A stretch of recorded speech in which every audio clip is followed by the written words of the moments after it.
Tonight, back-to-back weak jobs reports raising concerns over the health of the U.S. economy. The latest jobs report confirms employers are dramatically slowing down hiring, with only 22,000 jobs added in August. Callan Gray spoke with hiring experts and has tips for navigating a tough labor market. Callan. That's just about a quarter of the number of jobs economists were expecting would be added in the U.S. last month. And new tonight, we're hearing from a recruiter who says here locally there's been a drop in job postings.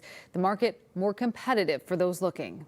At Twin Cities Rise in Minneapolis. A lot of people who are looking for work, a lot of people who are wanting additional skills and development. Alex Merritt tells us there's a waiting list of about 100 people who are seeking the leadership, empowerment, and career planning services they offer. So as we're preparing people for meaningful employment, we are also seeing where employers are taking a little longer to maybe fill a position or what we're calling ghost positions. Merritt says the slowdown isn't limited to just one sector. We are starting to see that across the board. The latest U.S. jobs report shows while there were gains in healthcare, that was offset by losses in federal government and in mining, quarrying, and oil and gas extraction. Wholesale trade and manufacturing sectors also saw dips. In all, only 22,000 jobs were added last month. I wasn't surprised. Paul DeBeddings is the founder of Launch Hiring. Most CEOs, most leadership teams are still in that we're going to wait and see mode, which means not a lot is happening. DeBeddings attributes that to uncertainty in the economy, from tariffs to interest rates. What would be your advice to people in general who are looking for a job right now? I'm going to reach out to a human in a company.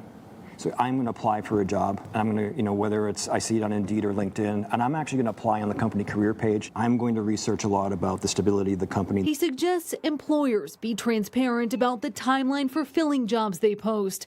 Merritt offering her own advice. Be careful about the willingness or the desire to just pull back completely on it, especially those employers who have a graying workforce. Because when you need a pipeline, it's now.